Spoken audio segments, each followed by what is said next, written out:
Greetings, everyone. Thank you for joining me. Thank you. I got my music in the background.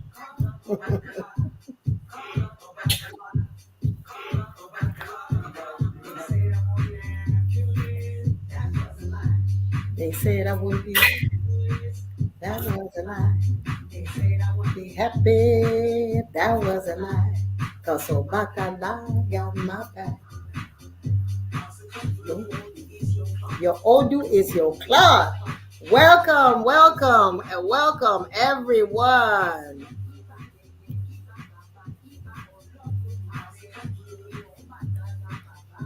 Welcome to the show.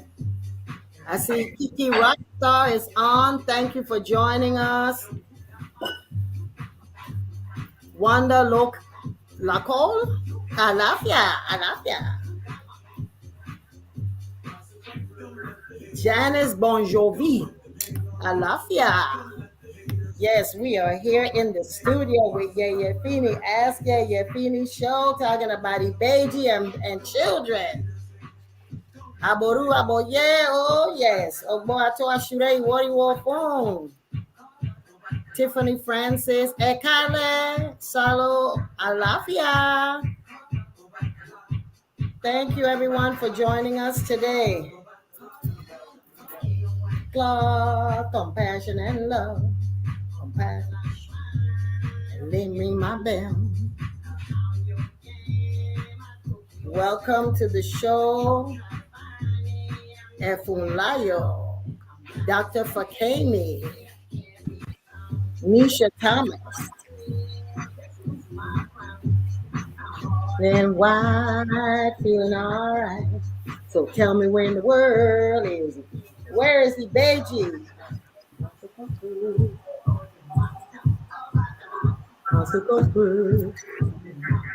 Oh, bacala, oh, bacala,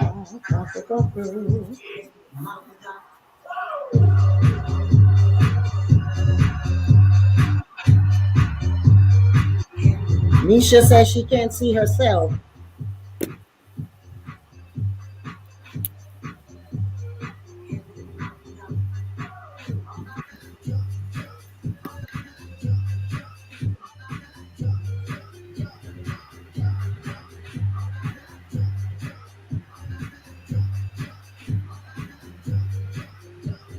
I'll angle it till it's time. Yeah.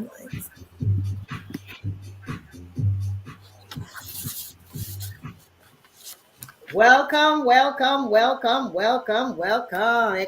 boy, Eka leo, Eka song. No, it's Eka leo.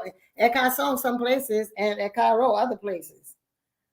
So we are welcoming the fabulous and wonderful Jay Efunlayo Maxi. We're welcoming also Dr. Fakemi, wonderful.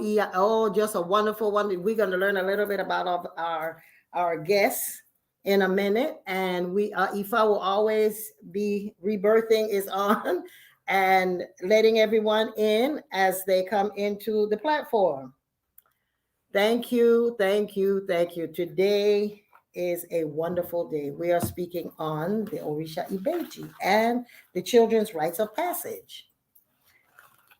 So my queens and my king, I am so happy to be here and sharing this platform because during the month of November in the Institute, we usually worship an Orisha that is not as popular or that people don't have that much in. So I like to just talk about Ibeji, and sometimes we do a Rinle, we do Orisha Oko. And so this month we're doing the energy of Ibeji, which is powerful because this is the energy of coupling. And this is the energy of business and contracts and agreements and remembering children. And so that's what we're going to be speaking on today. So welcome each of my beautiful, beautiful, beautiful sisters and our brother. So to begin, we are going to begin at the beginning. I'm going to introduce my speakers by, yes, there we go. And so Efunlayo is going to be one of the speakers. Efunlayo Iyalosha has a master's in, we don't have it here. Anyway, she's an ordained Ifa Yoruba priestess of Obatala since 2001. Efunlayo offers spiritual consultations, readings, and spiritual life coaching to assist individuals in clarifying their path and establish spiritual practices for a deeper connection to divine teaching. She's a teacher, workshop facilitator, and Reiki master. Oh, yeah. She brings to her practice a diverse background of eclectic experiences and expertise as a retired educator that allows her to address the needs of adults and children of all ages and backgrounds and ability. So Efunlayo today is speaking to us from the perspective as one of the teachers who works with the children's rites of passage.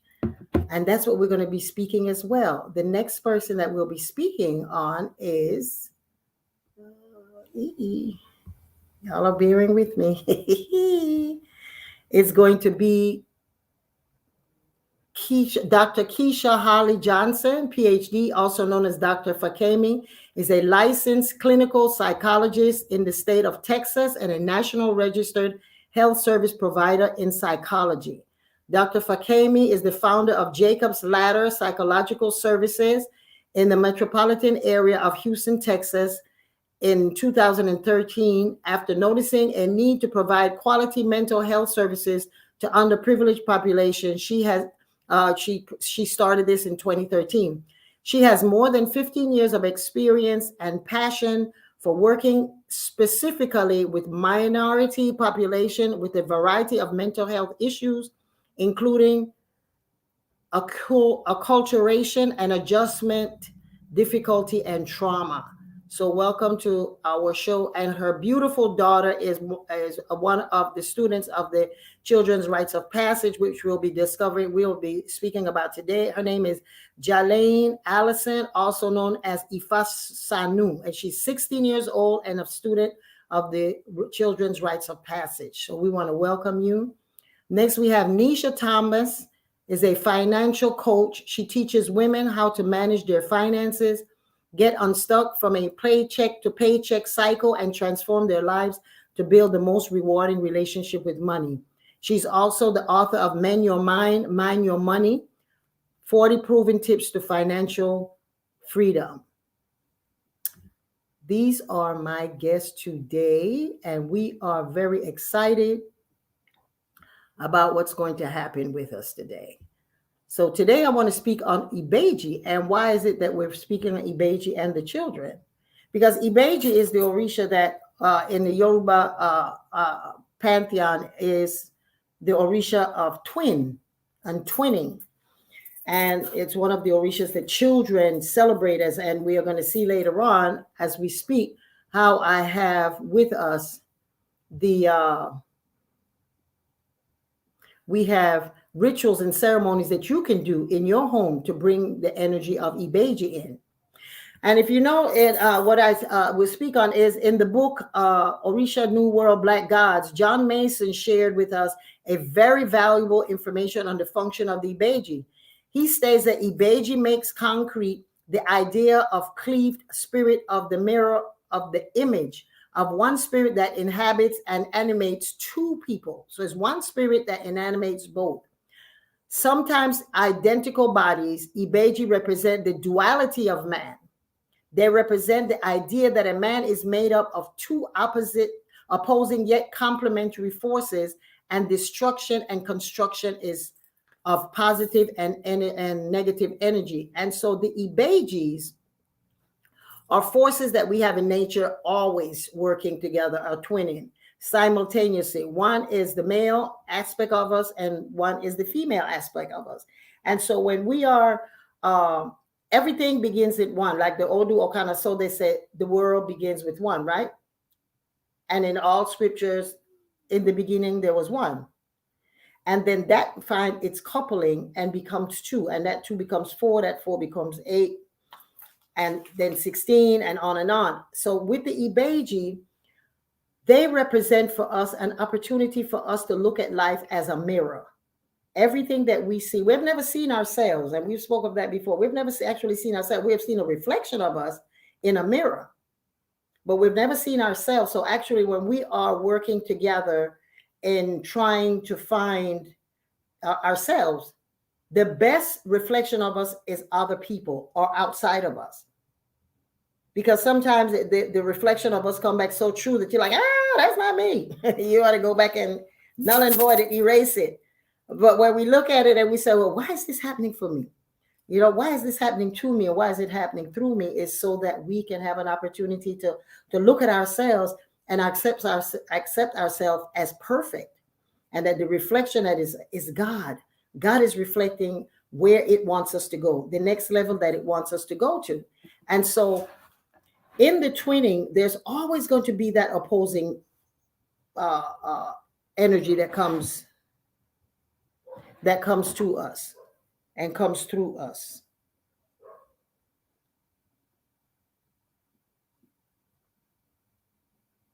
Nisha is trying to get in.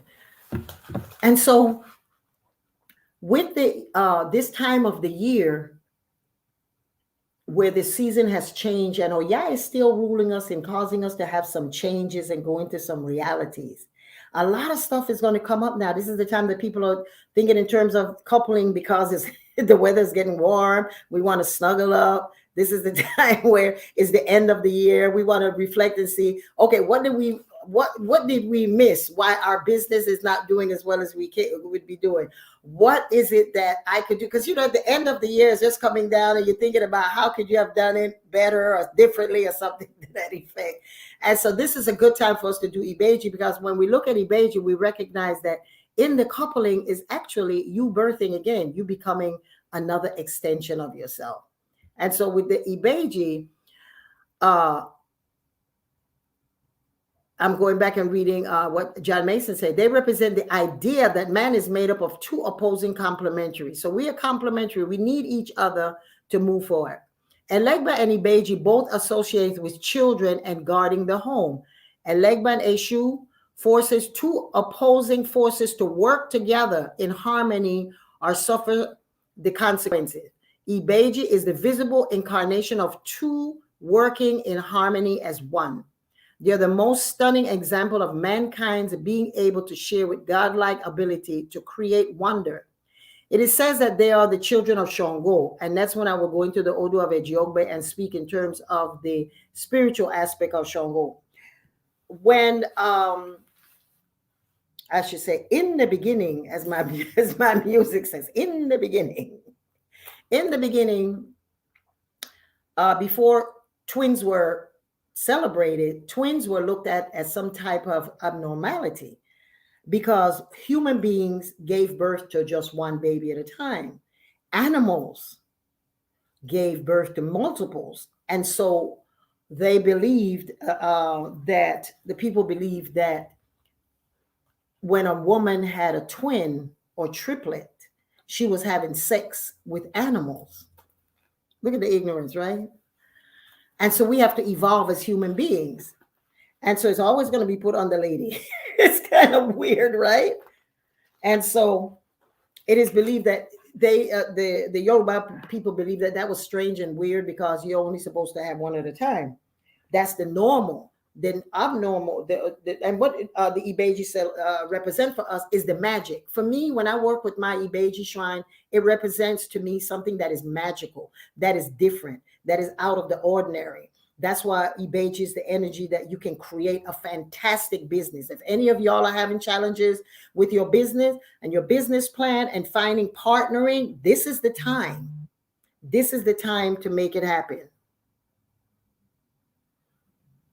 And so this is a great time for you to look towards other people to come in, the number 2. And it's amazing how the number 11, right? It looks like it's like you're starting the beginning of Ogbe, of Ejiogbe, which is that's the 2. So that's the thing, is that when we begin this time of the year, it's a good time to inject your business. We're coming into the end of the year, but we're also coming into the beginning of the year. And so this is a great opportunity for us. So while the Yoruba were believing that these were freaks of nature, they started having some really traumatic things. And then they of course, humanity being itself in evolving, it always finds a way to blame or to change or to adapt. And so the first thing that they decided they wanted to do was to kill the babies that the mothers would have. And then the next choice that they would have is kill the babies, kill the twins, or kill both the babies and the mother. And then, of course, the father shared no blame. And so it was a denial of it, that, that there was something wrong with the mother and that kind of thing. And so we evolved, Shango had a wife that gave birth. He was Shango. Some people say it was Shango. Some of them say it's King Ajaka, who, if you know the history, King Ajaka came first, and he was so I want to say mild-mannered. And so when they changed him and when he came back again, he was very aggressive. And so when King Ajaka, and some say Shango, which Ajaka was supposed to be Shango's brother, one of his wives gave birth to twins. And he made it the law that we no longer can kill twins, because, of course, he's the king. They're not going to say that his wife was sleeping with animals. And they wouldn't say that, how dare they? They would be like, off with his head. So that's why he had the power to change the laws, and he changed it. And so that's why we always say that Shango is the father of the twins, of the Ibejis. And so with the Ibejis today, it is looked at as an opportunity for us to look at how, when we are evolving or coming from one understanding of something that we don't understand, it's easy to blame. It's easy to point finger. But when you're in a position of taking action, then you do, like Shango did. And look at it today. So today in Africa, when you see Ibejis or twins, it's also now, later on, it believed that the women who gave birth to children were special. Because if Shango's wife could have babies, have two babies at a time, then she was very special. And she had superhuman ability. So people started giving her gifts and things. So whenever you see babies that are twins, people want to give them money or support the mother. And it's not so much that just because, they're nice and cute. They feel that if you angered her, she had such superhuman energy that she could mess you up. So that's why they started doing the practice of giving her and encouraging her. And it ended up now that she needs the help, because sometimes if you're in the market in Africa, you see her with one baby in the back and one baby in the front. That's the Ibeji, and she's carrying the children. So sometimes human being, as we evolve and we become whatever it is that we're supposed to come as a society, we always have to look at, why is it that the women are always to blame? Why is it that something that you cannot understand is automatically put the blame on something that you feel that you don't have any control? She's easy to be blamed because she can give birth again to another child. And that makes it out of control of whoever it is supposed to be controlling the norm. So with the Ibeji practice, one of the things that over the years I use, I go to my Ibeji shrine for. Today I went to get the things that I need to set up for this month's rituals and ceremonies. Is Ibeji, I know we think in terms of candy and cookies and that type of thing. Ibeji, quiet as it's kept, is the Orisa that you want to go to have superhuman action come in a situation that you've been having difficulty with. So that's a nice little juicy thing there. Things that you've been trying, always trying and trying and trying. And whenever I do rituals to Ibeji, there's always some situation or someone comes up to twin me, to help me, to assist me. So this is the time that we want to do the things to bring Ibeji present and giving you the kind of energy that you need. Ibeji represents also living with wealth and with poverty. Ibeji's energy manifests itself when we are not good to children. And that's why it's very important for us to always consider our children. And that's one of the reasons why I wanted to speak in terms of the children's rites of passage. The children's rites of passage is an opportunity for us to be good to our children emotionally, spiritually, academically, culturally, politically.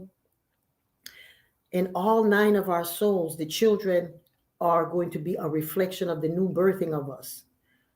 A lot of times we have children and we think because we raise them in a certain way, they should adhere to what it is that we think they should do for their best interest. And then we realize, wait a minute, these children come with a twinning. They came with their own egg bed, they came with their own spirit. And when their spirit broke off, they still connected to who it is that they are internally. And then with their guardian spirit, with their egg bed, their twin spirit. And so they come back with their own expression of what it is that they want to do. And so during this universal timeout, and I know that Dr. Fakemi can speak to that, is the children are having so many challenges. I have clients whose children are having some very challenging times in that they're seeing sometimes for the first time their parents as adults, their parents with challenges, their parents with fear in their eyes, their parents with not understanding themselves, let alone and how to do, and their parents yelling at them, screaming at them, trying to get their attention, seeing their parents not being able to resolve conflict. Those are things that are shocking for our children. And so for the time out, I know when I moved from California, in a very, very, very, I don't know what's the word. I was just frightened because, we were going with all of the things that was happening with COVID. California was locking you down. I couldn't see my family. They lived close to me. There was the fear that if you just coughed and you were close to them, you would give it to them. And it was just so scary that I was living alone. It was very, very, very frightening for me. I left almost having like a little emotional breakdown. I really was. I would wake up in the middle of the night saying, oh my God, suppose I died in here. Nobody would know because no one can come in, And so when I left and coming this way, it was from a place of, I got to change what is happening. I have to recreate myself. And so Dr. Fulaya and myself, she was living in California at the same time, and we were doing all kinds of work together, and she had not spirit worked it out so that she was time for her to leave as well. So both of us looked at each other and said, well, we out of here. And it just worked out so beautifully that we were able to move as twinning, right? Twinning again. And so we were able to come and find that kind of sense of twinning of family and community and compassion, and my heart was able to be eased. So for me to have lived through many different phases of my life, to feel that kind of fear, I know the children were going through some horrendous things. And those of you who have children can testify to this and give me some insight that I don't even know because I don't live with children.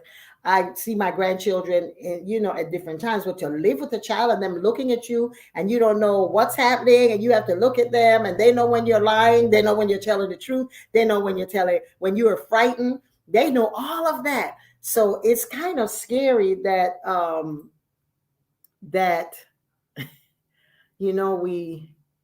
we sometimes forget that our children are watching us and recording us. And then sometimes we forget that the reason we have these children, the ancestors sent them to encourage us, to give us those things to move us to the next level.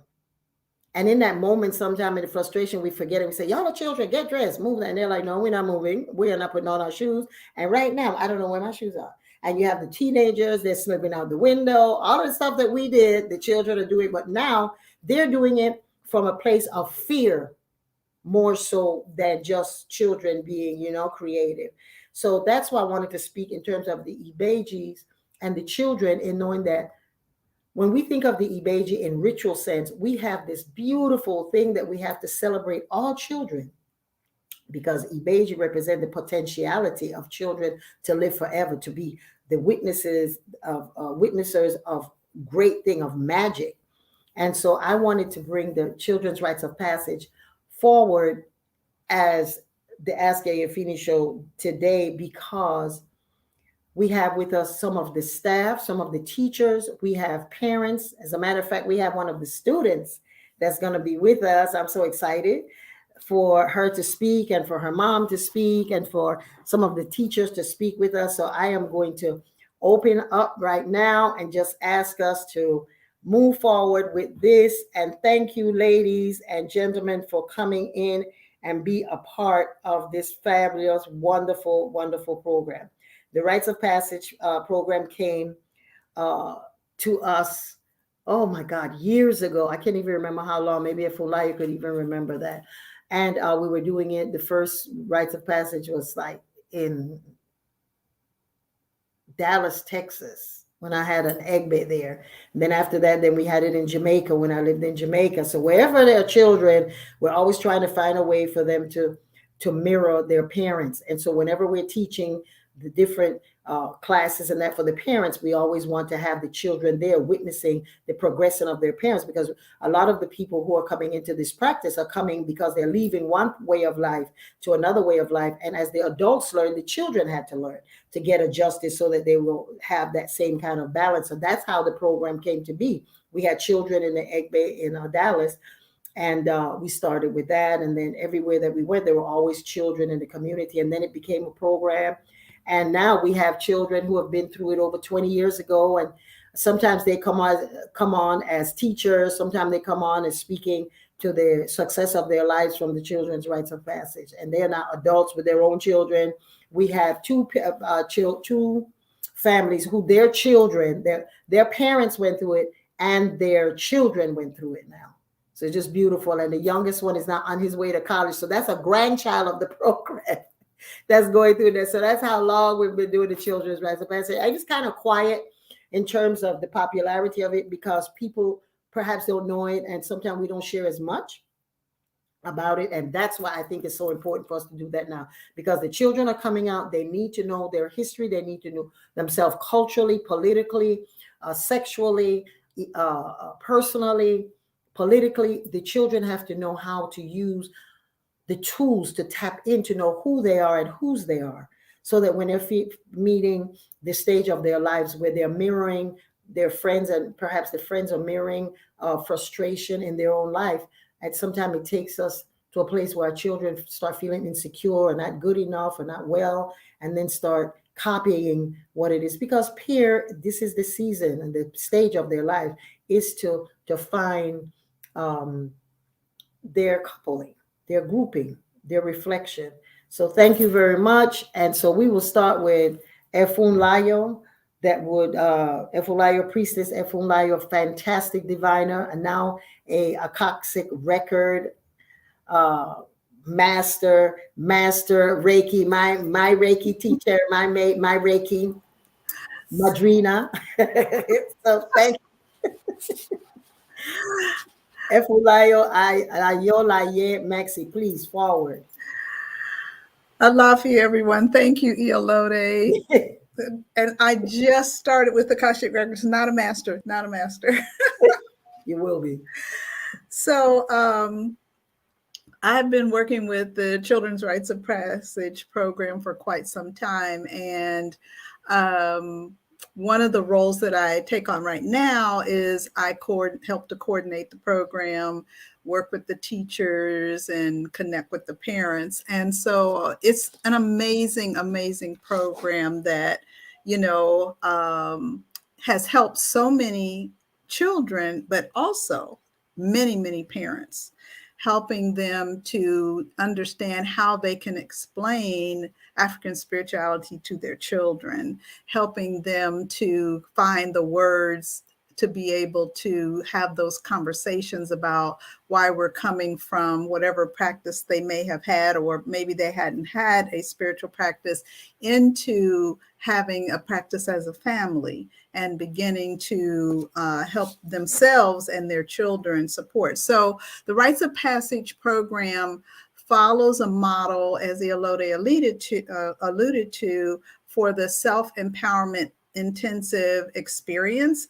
Those same classes, and I'll read them off: the Intro to African Spirituality, Intro to Ritual and Ceremony, Intro to Ancestor Be invited Reverence, to share. Intro to OB Divination, Intro to Meditation, Intro to Yoruba Cosmologics, and Journaling as a Tool for Spiritual Growth. Those are the classes in the curriculum that mirror what the adults are doing, and the children are having the same classes on their level. So the way the program is structured is that we have the class for the children, which is ages 9 to 12. And then we have a program for teens, which is 13 to 17. And so we meet, the program at this time meets once a month. The children's classes are on the first Sunday each month, and the teens meet on the fourth Sunday of each month. Yes, ma'am. That's what I'm doing. And so when we have the class, it meets from 12 noon to 1:30, and we added on a 30-minute time for the kids to just hang out and have some fun. And so with those different classes, what we have is the opportunity for the teachers, who are all people who have completed all the classes. Most of them also have participated in the self-empowerment intensive experience, which is like a shut-in. And so the teachers are experienced. The majority of them are also parents who have had children in the program, or have parents who are currently with children in the program. And so we have a total, I think right now, of like, I think there's like 6 teachers, and we teach the different classes. And so it's made fun for the children, because, if you're not having fun, they're not going to hold the attention of the children. And so we want to make sure that we have a lot of, we use slides, and we have videos, we have games and things like that. So it makes it interesting. And there's a lot of interaction and participation in the classes. Many of the teachers are professional teachers as well. And so we try to make it so that the children will enjoy the program. So with that understanding of what we're covering in the classroom, for those parents who have not participated in the self-empowerment experience, which is the adult program, then we have a parent orientation, and we also have a parent class. And in that parent class, we do a summary of all the topics, so that they will understand what the children are learning, because that is mandatory. If we have had parents who didn't know what we're teaching their children, they can't possibly support that, but they also can't help the children understand and integrate the things that we're teaching into their daily lives, which is the purpose of the program, to integrate these things, because African spirituality is a way of life. It's not just something you do on the Sabbath day. Every day is the Sabbath day. And so we want to make sure that what we're teaching, the parents understand, and that we can help them to integrate those things that we're teaching the children. So that's just a little bit about how the program is set up at this time. Okay, thank you. So who are the teachers in the program? Well, we have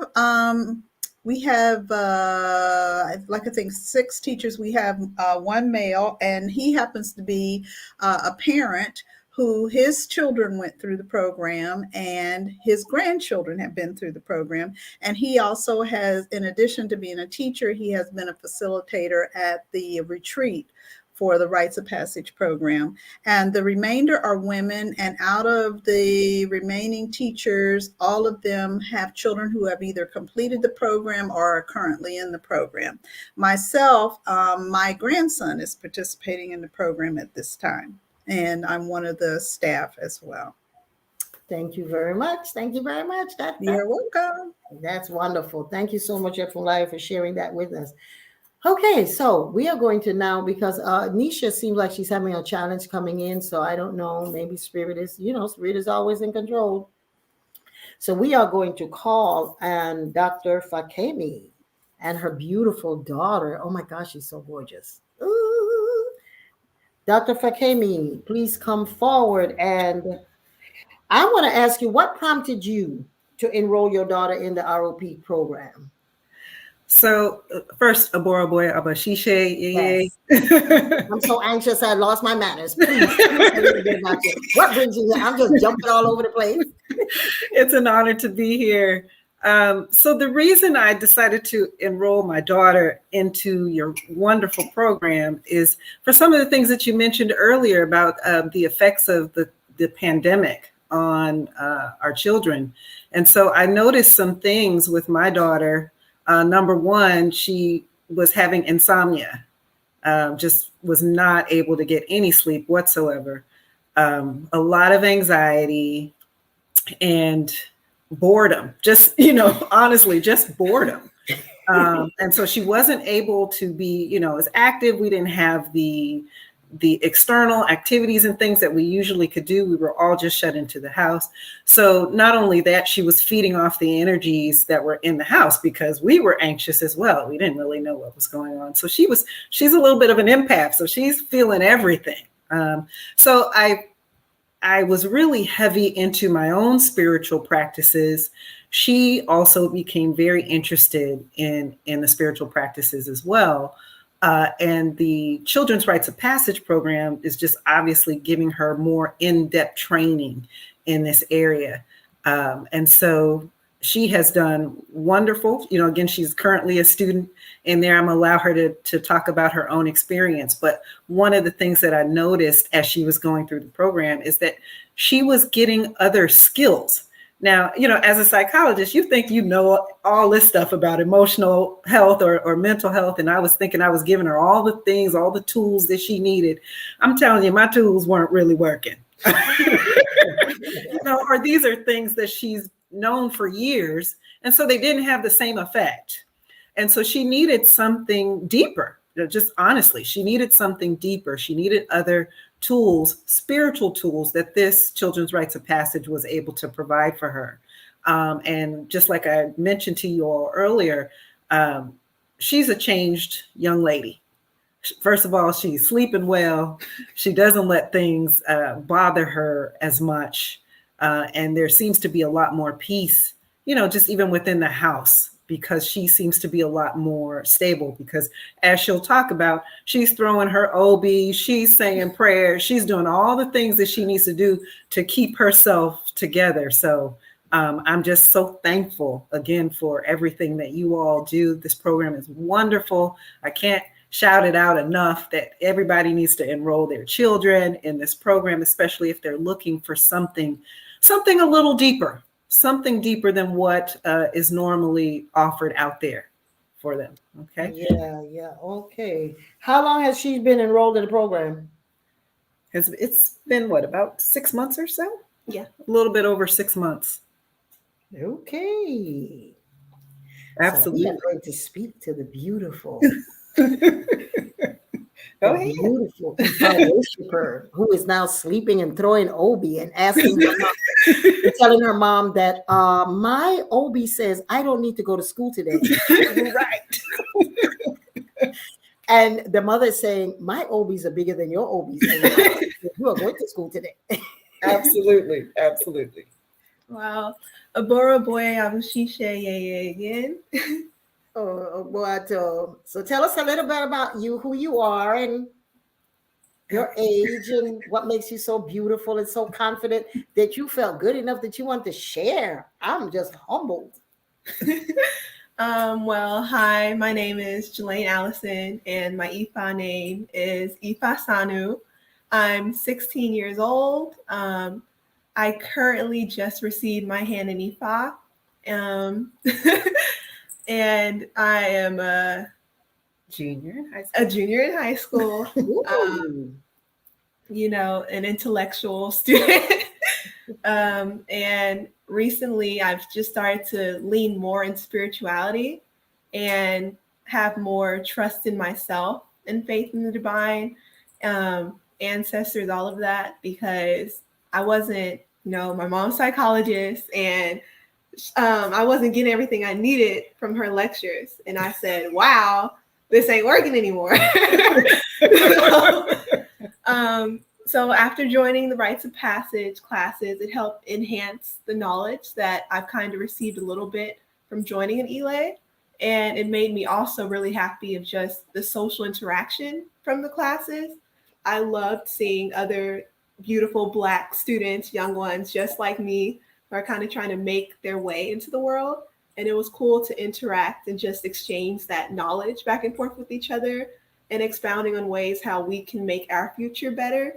And this class like really sets out the tools for us to advance and grow spiritually, mentally, emotionally.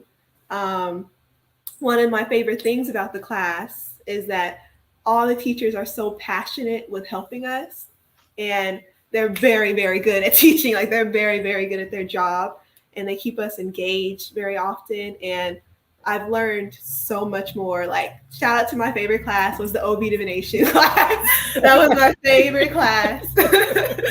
um, yeah, like I just really, it's really helped me grow more than you can ever imagine. And it's really cool seeing other people my age who are on that same wave as me from different states too, like all across America. It's just young people trying to make their way, and it's great. It's really great. Oh, wow. And so how has it helped you in interacting with your friends outside of this and your general world, your other side? How has it helped you in that? Well, that's funny because um, based on my progression and stuff, it's all actually helped me learn to discriminate more with who I expend my energy to. I've realized at like doing this program and stuff that I was getting drained by people who weren't necessarily who were kind of taking away some of my light instead of giving it to me.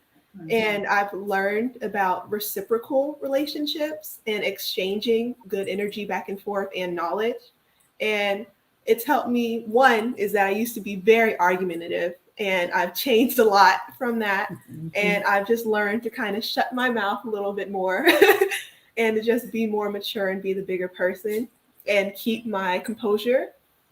And the other thing was just learning who best to talk to and how much you can share with them. Because I've kind of learned to lead, like my mom says, with compassion and acceptance, and just come to accept that everybody's different. Everybody has their own paths. And it's beautiful to understand that. And I'm able to just interact with everybody knowing this and knowing that we're all connected. Ashe, that's beautiful. Ashe, Ooh, ashe. wow. Hey. I need to take you on the road. Can I say something? I am just elated. You are so eloquent and speak so well. And I'm just so excited and proud to have you as a part of the program and here on the program talking about the rites of passage. So I just have to say that for you and for your mom. Oh my gosh, this is amazing. Yes. Thank you. Hey. Thank you, Efolaya, for saying that, to just back up this beautiful young lady, this future leader. You are prepared. Because as you were saying, becoming argumentative, one of the reasons perhaps is because you didn't have the tools to know how to express yourself and not to compare yourself and not to judge yourself and to do some self-inquiry. Those are the tools that you learn when you are in a place where the most important thing is your spirit. And that's what the Children's Rites of Passage, as well as the Adult SCI program, is about: tapping into the fact that you are God. You have everything in you to thrive, not survive, but to thrive and make a difference in the world by being an example of what it looks like when you know who you are. That's all you have to do, is just take a bath and show up. Because once you know who you are and whose you are, then all of the voices from outside, you can even look at them from a more critical perspective and analyze it, and then put them in the little box where they belong. Where in the past, perhaps you were jumbling everybody together and just assuming that these are my friends, we need to do this, I need to hang out, I need to show up, and not right now. I choose, as you said, you're now becoming more aware that you have choice. That's the beautiful thing that separates you from a child to an adult, is knowing that you have the right to choose everything in your life. That power there, you can be anywhere in the world and feel safe. And that's what parents want for their children, is for you to feel safe, not because you hear your parents' voice, but you know from inside, and you get in your hand of Ifa, that confirmed it. Your Odu states that you came to do great things. I haven't spoken to your godmother about it, but I know that just from the radiance I see and from the power I see with your mom, it just affirmed what you came on earth to do. And now you have the tools to not only center yourself, but be an example for some of the children who don't have this benefit, who don't have this opportunity, who don't know how to throw Obi, who don't know how to do meditation, how to go in, how to speak to your Ori. They don't have these things. So we are making you the ambassador for the children. I like that. Yes. And so that is the beautiful thing. And when you go to the retreat, that's a whole nother, it takes you to level 150, because everything that you have learned, you're going to then use it with children that you've been studying with and you've been working with, and that type of thing. And then your challenges and their challenges are going to be able to come, and y'all are going to be able to meet and recognize and love each other from another level.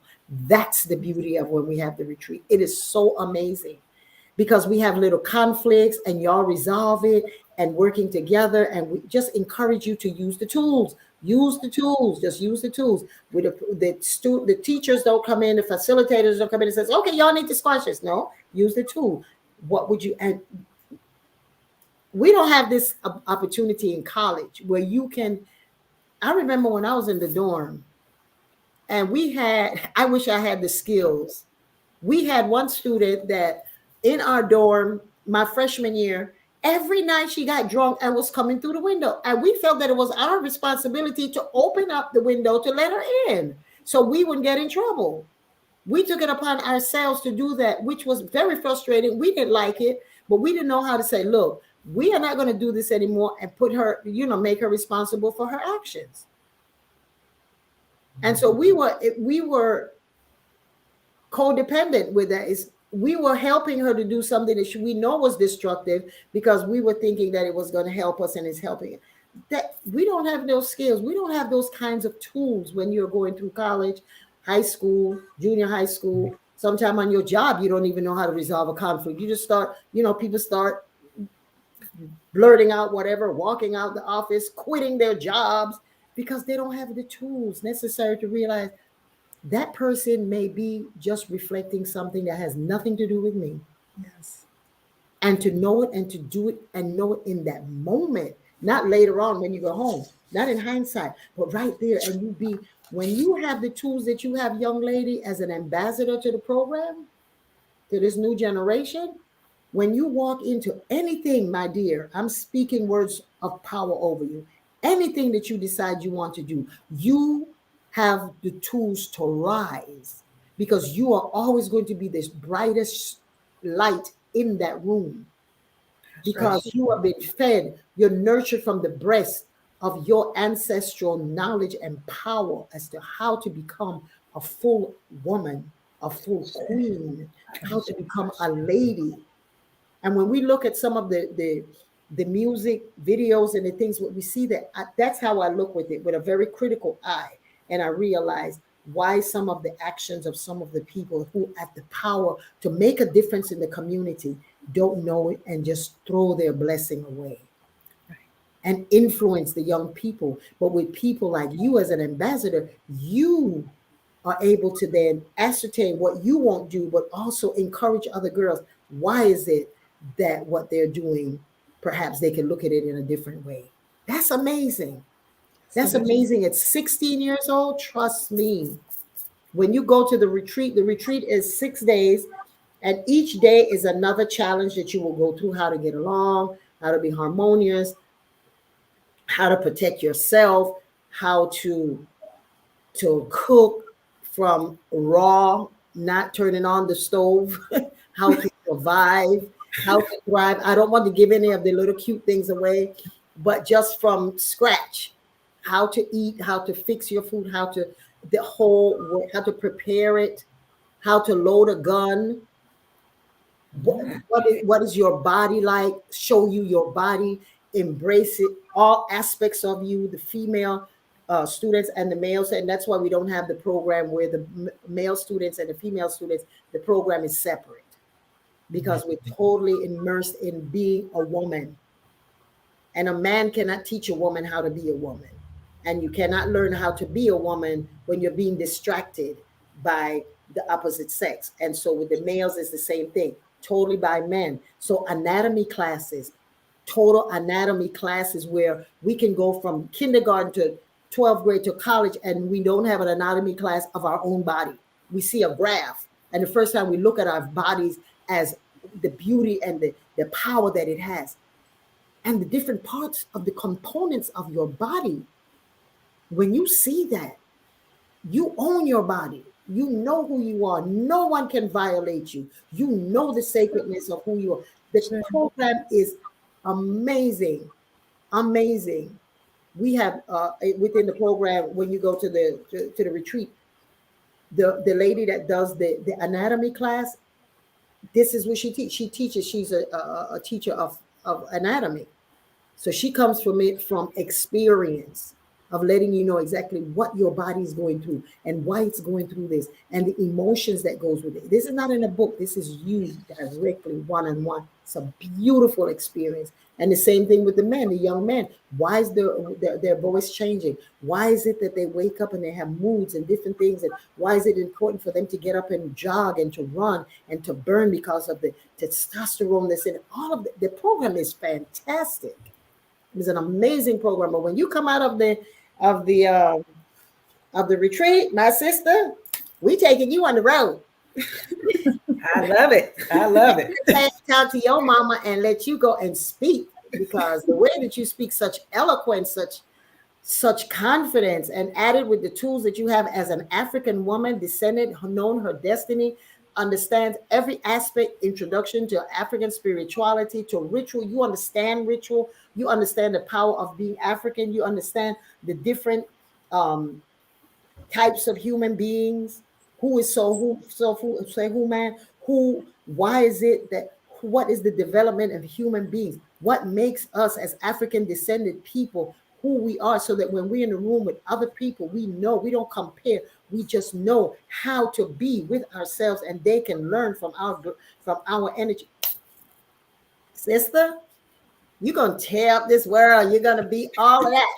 I'm speaking it over you. You are going to be one of the leaders, powerhouses of this universe, because at 16 years old, to have the ability to speak that eloquently and have the foundation, I salute and I take my gele off and bow to your mother for having the insight to do that. Because a lot of people talk about they're going to put their children in, and when it comes time to sign up, it's a no-show. So thank you so much, both of you, just wonderful, wonderful, wonderful. And one of the things with the program is that the way it's set up is that the payment is just, that is a joke. The cost of it is just minimal. And we do it like that so that the children who sometimes cannot be sent to a very expensive camp or retreat for young people, we want to get our children who need it and who are underserved. That's why we have the cost of it so minimal. And a lot of it we pay the staff out of pocket. And the reason that I do this and we do it at the Institute is because we know that it's going to a higher purpose and a bigger good. And in the long run, these children are going to be the ones that pour libation in our names. So that's is important for us to invest in them, because we're really investing in ourselves. And so when you go to the retreat, the whole experience is so for you to really bond. And mom, when she comes back, she's going to be a different person. I believe it. I believe she's already so different, and she's not even finished. So Yes, I believe such it. a beautiful thing. So this year we definitely be having the retreat. Last year we didn't have it because of the COVID, and the year before that we didn't have enough. And the way that the program is set up, Efunaya, could you speak to the parents having the class before training and that aspect of it, please, so that we can know. But Yes. young lady, I just love you. You're just radiant. You're the ambassador. That's your name That's from right. now on. Ambassador. You take it. Yes, yes. Yes, yes. So the way the program is set up you're talking about the perspective of how we work the classes? Yes, yes. Okay. The classes So as well as the for the parents. yes, for the parents. Thank Okay. you. So as I mentioned, I named the classes. Some of the classes, so we have 7 basic classes. And some of the classes have so much material that we meet them in 2 sessions. So for instance, the Introduction to African Spirituality is covered over a 2-month period. And then we have the Cosmologics is also covered over a 2-month period, because in that particular class, we talk about the tree of life from the perspective of Orisha. And we're teaching the children how the tree of life works and how the Orisha fit into the different spheres. They learn the aspects of the Orisha. They learn how to give honor to the Orisha, whether they have consecrated shrines or not, and how the Orisha impact their daily life, because we teach them that the Orisha live in you as well as in the universe. So it's not just this thing over here, this outside of yourself, that it's about connecting with yourself, and how the attributes of the Orisha coincide with the attributes that you have in your own personality. So it's very in depth. And so we make sure that we're not rushing through materials. So we cover that. In the ancestor reverence class, for those students who already have an ancestor shrine in their home, we help them understand the different attributes of it and why things are set up the way they are, and the importance of connecting with your ancestors. And for those who may not have a shrine, then we help them understand what that's about. But also, as Iolode mentioned, with the parents classes, for those parents who may not have had the opportunity to establish a shrine, we make sure that the parents have their classes, a class summary, so that they can understand why they might want to do that. And then we recommend that they take the adult version of the classes so that they can go in depth and they can work with their children. They can do things as a family and build their knowledge base as a family. And as Jelaine said so eloquently, she needed more, and let's face it, all of us have expertise in different areas. And some of us need to have a little bit more understanding in a way to help explain things to our children. And I'll use my grandsons as an example. I've taught the Rites of Passage program for many years. I've taught the adult classes for many years and helped raise my grandson in this tradition. But there were some things that when he took the classes, it's like, oh, now I get it, and so we have to sometimes be willing to open ourselves to help have other people interact with our children, because maybe they have the phrasing, maybe they have the explanation, maybe they have, because we work together as a community to raise our children. So it's not just what you may be teaching them, or what I've already explained and they already know. Yeah, they do. But it's just like with us, when you go, and as our ambassador said so well, we need to interact with different people who come from different perspectives in order to learn. And so when we talk about the class on ritual and ceremony, what is a ritual? We break down the components of the ritual, and that many of them are already doing rituals. And why do we do rituals? Rituals are all about shifting the energy. You find yourself in a place of understanding emotionally, psychologically, and spiritually, and wonder why that can shift. And one of the examples we always talk about is how you can be in a happy mood and all of a sudden something happens and you're shifted and now you're sad or depressed or upset. What happened?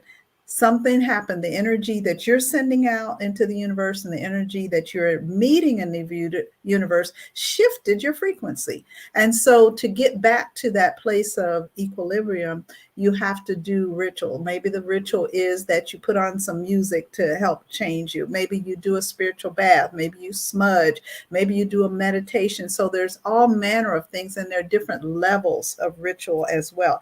Because ritual is one of those words, depending on who you are, it can elicit like, oh my God, rituals, oh what? You know, as opposed to, oh yes, I understand that. Yes, help me, tell me what I can do, you know, kind of thing. So we want to make sure that our young people can have the tools to understand those things. I know that, you know, most of us as adults, we didn't have the opportunity to sit down and actually talk to somebody and have a class on some of these topics. I know I didn't, you know, and so to be able to actually have that kind of interaction, even if you were raised in a family that practiced, you know, Yoruba spirituality, maybe you were raised like most of us are. If we come from spirit, you just raised in it and you're supposed to understand it. That doesn't always translate like that. I know it didn't for me in the spiritual practice I was raised in. And so coming into this understanding as an adult, wanting to have, you know, that understanding is very important. And then one of the other things that we have as a part of the program is that the class on meditation, you know, meditation is major important in terms of spiritual development. And so we want to make sure that our young people know how to meditate. We break down that as well. We teach them breathing techniques. We teach them how to do some of the focusing of the mind. So, you know, you're sitting, you're meditating, you're thinking about, oh, I got to do this, that, and the other. How do you bring yourself back to center so that you can focus on your breathing and your intention statement, your mantra, or whatever it might be. And so we help them understand that meditation doesn't be where you have to sit down and say Om and chant for 3 hours. You can find your method of meditation, and there are many different techniques, so that when you sit down, you can do a dynamic meditation in 10 minutes and have the same results as you would if you sat for hours, if that's not something that you can do at a particular time. And so we want to have them understand a broad understanding of the different topics, so that it's not just they heard something, oh, you got to sit for hours and you got to chant Om and you got to put your fingers like this. Those are good techniques, but they don't work for everybody. You know, so we give them different things and help them to experiment with that. The other thing that we do with the parent class also, as I mentioned a little earlier, is make sure that the parents understand these are some of the things that we're doing and the do's and don'ts. So for instance, a parent has their child enrolled in the class needs to know what we're telling them about ancestor reverence and the importance of it, because that child may really want to get into that and is gung-ho to go, and the parent says, wait a minute, I don't understand what you're doing. We want to make sure that if the child wants to do that, they know, go to your parents first before you do anything, and help them to connect with you to do this together. We're not in any way suggesting that children just go ahead and start doing their own thing. We even with the meditation, as I explained. And then we also, in terms of OB divination, we want to make sure that the children understand there are limits there as well, because as young people, that their parents need to help them understand what are the parameters about doing OB divination, so that they're not just going out thinking they can just read anything and everything and act on it, because that is not, you know, what we're teaching them either. So we encourage the parents. In fact, it's mandatory for the parents to take the parent training, and all the children have to attend all of the classes. If they're not able to attend live, they can watch the replays of the classes. And then before the retreat, we make sure that they have a second level of classes that's included in their tuition, to make sure everybody understands it is pretty as much on the same, not on the same page, but in the same chapter of the book, so that when they come to the retreat, they're on a level where everybody can understand what we're doing. Because in the retreat, we take it to the next 2 levels at the retreat and put everything into practice that they learned. So if they come in and they didn't understand the class, they didn't have the opportunity to learn, listen to the class or participate live, we make sure that all that's in place, because if not, they won't get what they could out of it. And it also can take away from what the other students might be doing. The parents participate in a lot of the aspects of what we're going to be doing in the retreat, because there's a graduation and we have a ceremony. They receive a name, and we want them to understand that. So we have, before the retreat, we also meet with the parents who are committed to go to the retreat at that time, so that we make sure that the parents are all on the same page. Parents cannot come to the retreat. You're not allowed there. We don't have that. The teachers who have children in the program, they cannot come and facilitate at the retreat where their child is attending, because they may have an issue that they need to talk about that involves you. And we want them to have the freedom to express themselves, to talk about any concerns. And what happens at the retreat stays at the retreat. It's very, very confidential. So we want them to have the freedom to speak freely. We also don't advocate that siblings attend the same retreats either. And if in the event that there is a situation where siblings would attend the retreat, we always make sure that they have the opportunity to speak with a facilitator in privacy about anything that is concerning them, because the whole point of it is rites of passage, meaning helping you to reach that next level of your spiritual development as well as your development as a human being. And so we don't want them to leave without having the opportunity to express in any aspect of their life. And with that, we make sure that the parents understand that we're not going to be calling you up, telling you what they said. That is private. The children have the opportunity. All of the teachers, all the facilitators, Lode, and all the supporting staff are trained to know how to keep confidence, how to advise young people, how to make sure that if we see or feel any red flags, we know that we have trained people that we can go to that can help us help that student. And if necessary, we make sure that the parents are aware of any concerns that we have that we feel are important for them as the child's parent to understand. So when I say that you can't come or we're not calling you about it, it doesn't mean we're keeping secrets from you. It just means that we're making sure that we preserve the confidential atmosphere of the retreat so that the children are respected. But we also know that, and because they are children, that if there are things that are concerning, that we must report to the parents, as well as, if necessary, to the appropriate authorities in the community, because that's what we do, and that's how we protect our children. Yes, thank you. Thank you very much. For You're Maya for just breaking it down for us. Just breaking it down. That's what she does. She just breaks it down for us.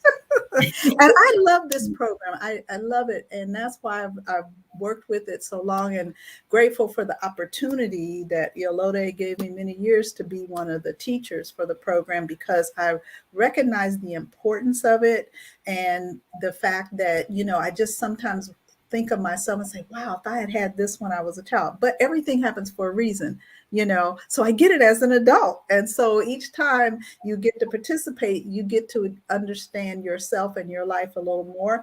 And, I have an adult son, he didn't participate in the program, but he did have the classes.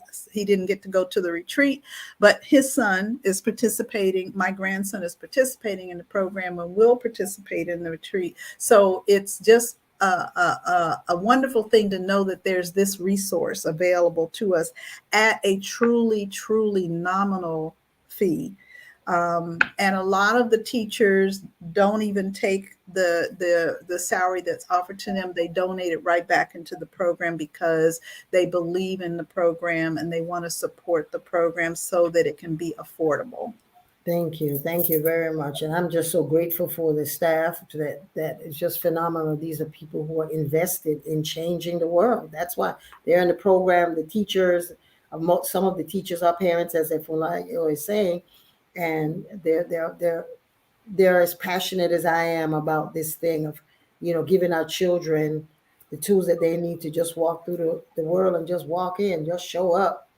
and don't have to take off your clothes and do all of that. That wears out. That it cheapens yourself, So the people here, the men and women, and as Efunlayo is saying, that the teachers are serious about this. This is serious. Someone asked us, could we start a school? Oh no, no. This this is a program that is directly geared towards going the miles of doing what it is that we need to do spiritually for our children. Then you get into the politics and all of that. No. We want to leave it just where it is. So I just encourage, thank you so much, Efunlayo. I would not be who I am today. This platform would not be what it is without you consistently just showing up, showing up. May Allah continue to just bless you, to continue to have your radiance and your beauty, and the work that you're doing, just phenomenal with your grandson. Is just amazing how he's doing. And you mentioned that your son didn't go through the program as a child, but he went through the adult version of the rites of passage. The rites of passage. Absolutely. As did me. And could you speak to that? The adult rites of passage was put in place in the institute. We had to recognize that some of us are going into, and I was bringing people into this faith and this religion by initiation, and we recognize that some of the pain, the trauma, the loss, the not knowing who they were, we were taking them into initiation with that type of dysfunction. And so the ancestors gave me this program that it allows everyone that is on the path to know that you can use spirit to change things for your family for 7 generations. And it's done only in ritual. There's no talking. It's serious business. So, Laya, can you say a little about the adult rites of passage, and that you went through the adult rites of passage, which is a carbon copy of this, just with a different vocabulary? Right.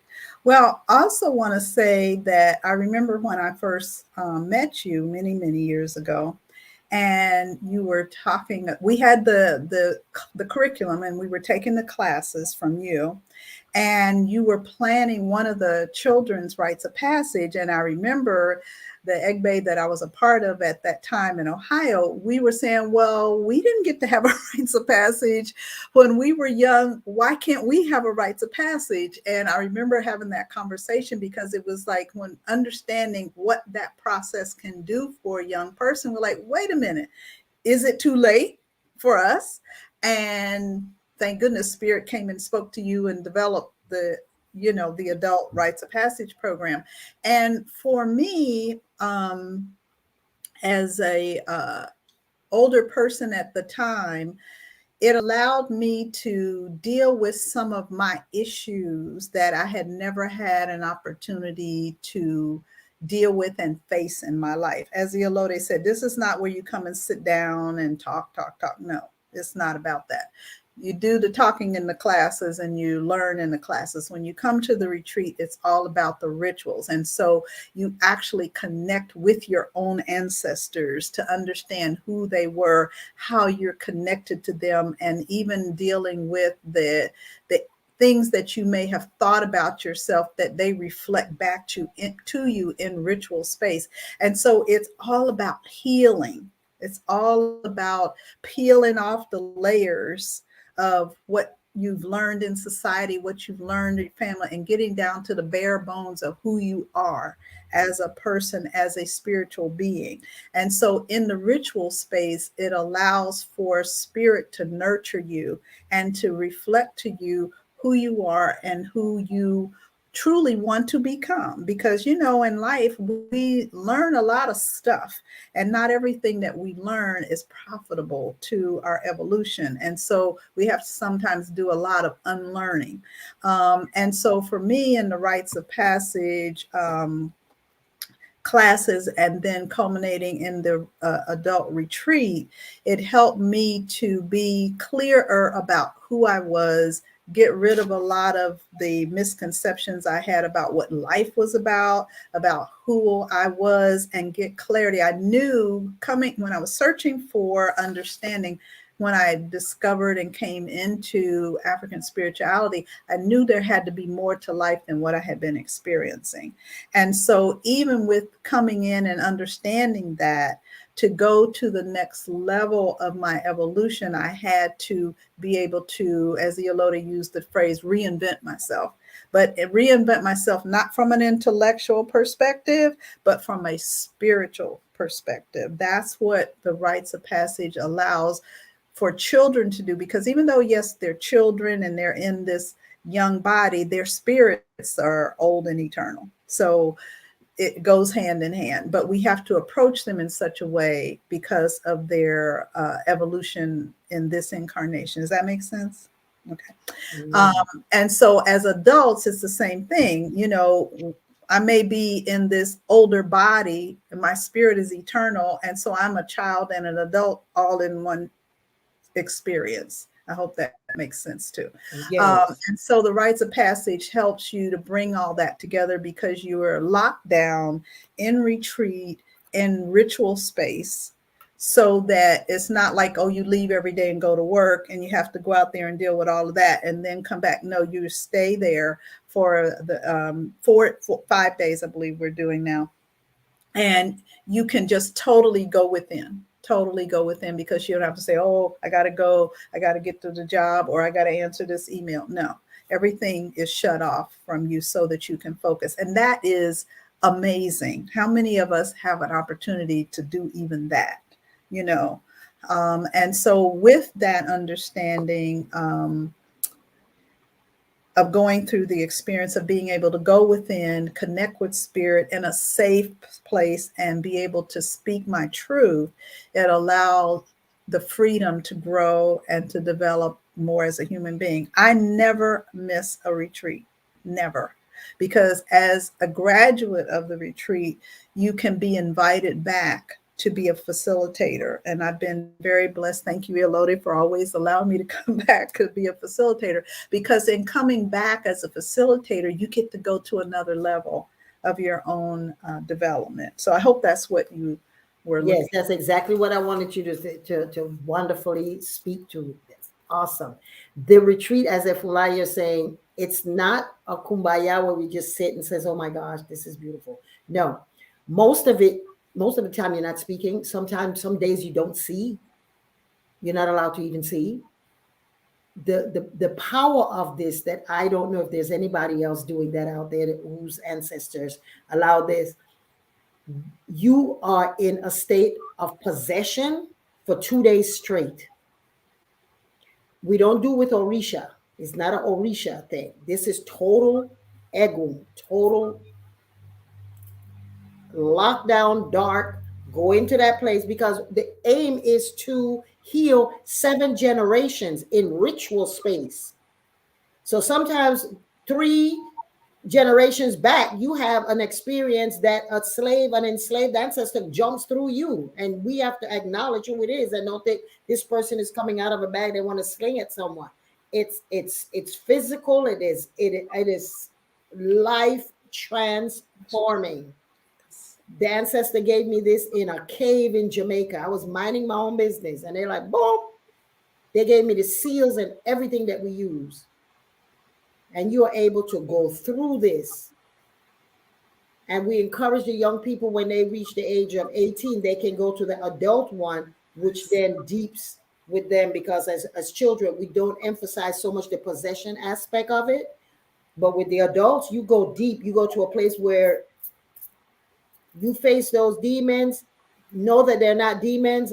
They are tools of empowerment, and you welcome them. Sure. That's the magic of it. It's the beauty of it. It's the magic that we're talking about. Ibeji is coming together, finding your tribe, coming together and creating magic. That's what this is all about. It's the same thing. So I just want to thank each and every one of you for there. Now I'm going to go. Thank you so much for your words and participation. One of the presenters is not able to get in, so Spirit has it how it is. I see some of the people are speaking here. Oyabumi stated in here that 3 of her children, Priestess Oyabumi, 3 of her children have been to the program.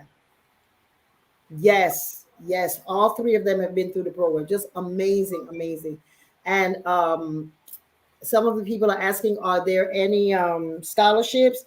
For the minimal $300+ that you're paying, we don't have any scholarships for that. perhaps what we could do, asking your community and that kind of thing to help.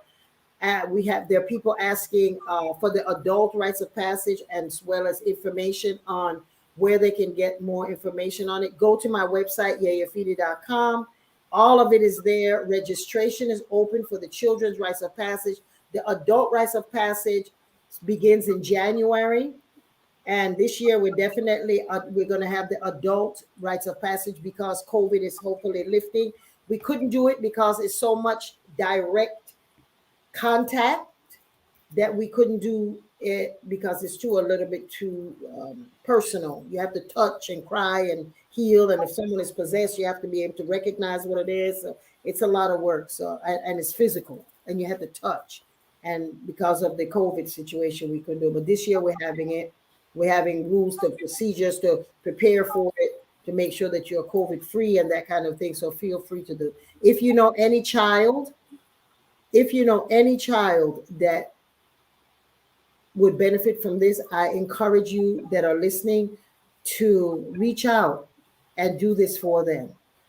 We even have discounts if you have more than one child. Can you imagine a discount of $300 plus dollars? And it is a 7-month program, and we even have discounts. No, 10 months. Huh? 10-month program. I'm getting my two little things confused. But the program, can you imagine a discount if you have 2 children? We are really committed to doing this work. So thank you so much for doing this. Now I want to get to the juicy part before we close out. I want to give us the rituals for Ibeji.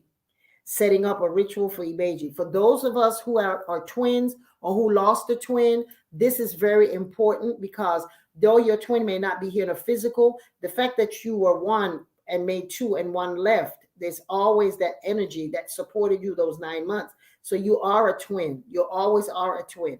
And so to set up a twin, you would have 2 equal male and female images.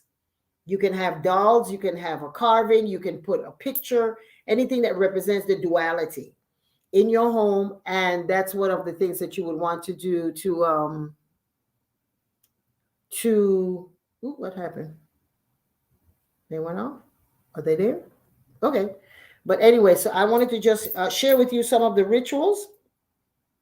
The ritual to receive for Ibeji. Number 1 ritual, drum roll, is you're going to do, open your window and doors as you burn sage, frankincense, and walk through the entire house and repeat 3 times. So you're going to be walking through, open all of the windows and doors. This is to shift the energy in your house. That's a very powerful ritual. To open the doors, change the furniture around, and you're going to say, the blessings of money come to dwell with me forever. I'm going to write it in the chat. The palm kernel sticks firmly to its bundle. Death came to me, unable to kill me. I have become a egele leaf. No evil can touch me. I have become untouchable. And that's a prayer from Yemi Eleburibon. And I'm going to put it in the chat, and you're able to do it. So you're opening up. So once you're finished with that prayer and you finish walking through the house, then you go, when you have concluded, close your doors and then sprinkle or spritz water with efun and a little water of your favorite cologne throughout the house. Throughout the house. And that's when I'm going to then write that prayer as well. Falsehood climbs the tree to the top and stagnates. The truth is bitter, but it reaches far beyond the horizon. Ifa divination was performed for Odua, he who descended from heaven with a chain and landed in the city of Ile-Ife. He was sent a mission by Olodumare to see the dwelling of the universe. He said he would triumph. It is his head it's the head of the fish that uses to sail inside of the ocean. That's another prayer from Eleburibon. I'm going to put it in there. However, you can make your own prayer. I am successful. I am aware. I am grateful. I am big. But the act of opening the doors, burning it out, and then coming in with efun and cologne, that is a beautiful. And always start when you're cleaning out, start in the back room, come into the front. When you're coming in with the efun, you come from the front in. That's the twinning. That's the balance. Ritual number 2, have a party in your home as a way of celebrating the Ibejis. Play games, share food, dance, laugh, have a piñata. Serve cake and sticky desserts and let the children wipe their soiled hands on your clothes. This is a powerful ebal. With the COVID, you know people that's in your little bubble, have a party for Ibeji, cake, ice cream, all of that. Dance, play Uno, play, spin the bottle, play what's the thing that you Twister and all of that. Those are Ibeji games that you want to have. This is a good time this month to do that. And of course, the last one is to register your children. Register your children to the program. Thank you so much. I'm reading off of my notes. So we have some announcements before we are done. I have a couple of questions that someone had asked in the chat about the program.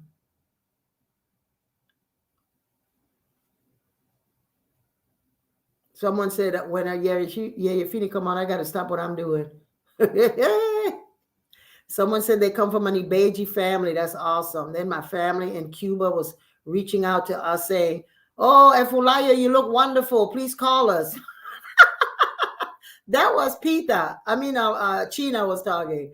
So our family over there, it's just awesome. Just someone asked a question. I think he answered it. Yes, someone said that the ambassador for the new generation. Ooh, I like that. Ambassador for the new generation. So I just want to thank each and every one of you, Efulayo, and Dr. Fakemi, that I didn't know you until recently, and I didn't know face to who to make the combination, because sometimes I'll be all the place. Yes, so because I know some other Fakemis, but I know which Fakemi this is. This is Dr. Fulayo's goddaughter, one of her favorites. Let me not say too loud. It's gonna start in the house. Yeah, so I'm grateful for you to come, and you're beautiful, the ambassador of the new generation. Thank you very much. And please keep us abreast of your progress, young lady. Let us know. Fill in with us as you go, and you go off to college, and if that's what you want to do, and just keep us abreast of what's going on. So I just love you so much. And so we have some announcements. We have, of course, our Embracing Ancestor Practices. We have that in Charlotte, December the 3rd through the 5th. In Charlotte, we have Embracing Your Ancestors. It's going to be beautiful. We're having Reiki with your ancestors. We're having roots readings. We're having showing you how to set your ancestor shrine up in terms of how to dress your staff, how to how to be involved in connecting your ancestor to your mediumship training. That is smoking.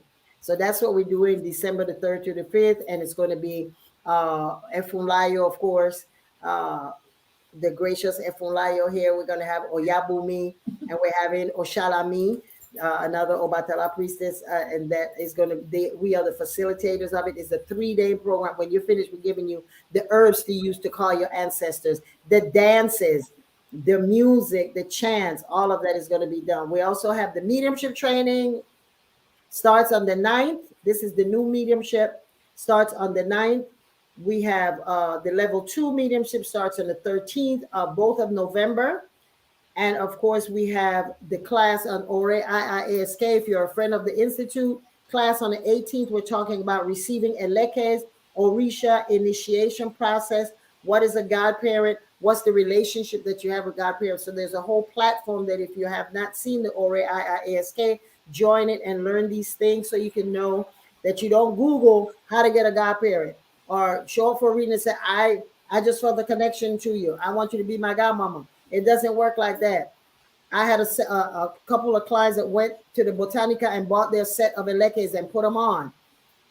Yes, this is to help all of us who are walking this path to know that there's process, not secrecy. There's process so that you can feel comfortable with your evolution and in your process of finding sense out of this distracting culture sometimes that we find ourselves trying to rediscover, reinvent, and rebirth ourselves into a new way of being.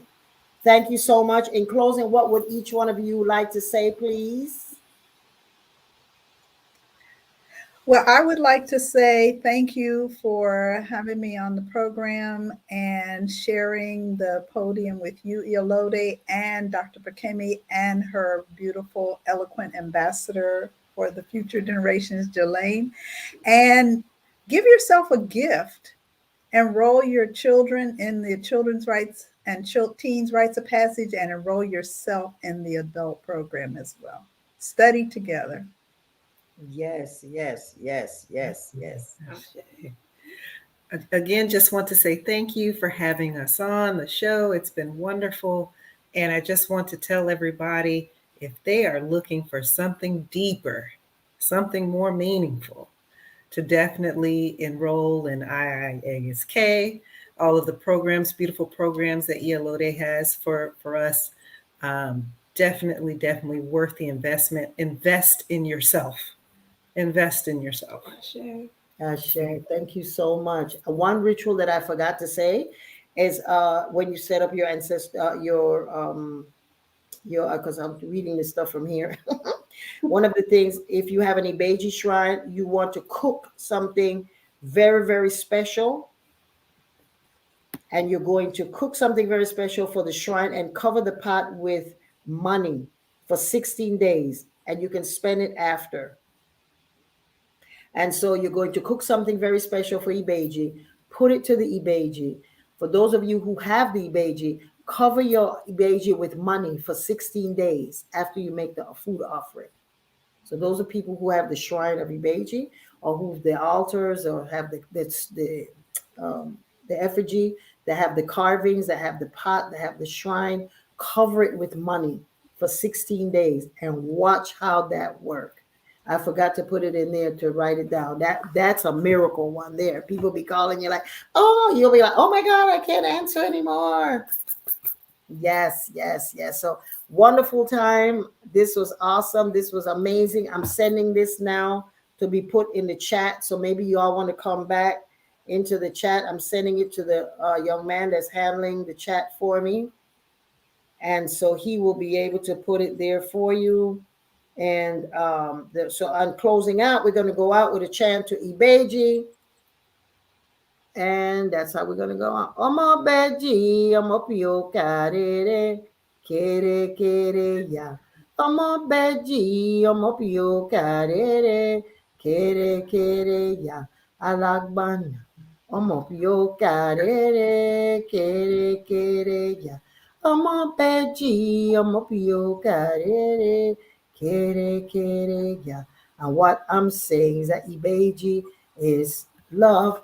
I am loving you. Omo beji, omo pio karere, kere kere ya. Thank you so much. Blessed evening, Ambassador. Blessed evening, Dr. Fakemi. Blessed evening, Efulayo. And everyone out there, thank you all for joining me. And I will see you again on the first Sunday of December. And we'll be talking about monetizing your money in Ifa practice. How to invest your money. Where? What? Bitcoin? No.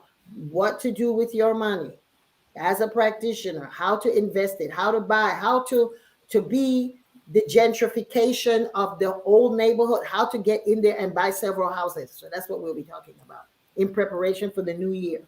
So thank you so much, everyone. No, I love you. Keep sending me some energy so I can stay and learn what button to push. You did great. You did great. I know what ritual to do. I know what ritual to do, but I don't know what button to push out here. So y'all have a beautiful evening. I love you so much. Thank you, thank you, thank you. Thank you. Odabo. Odabo. End broadcast.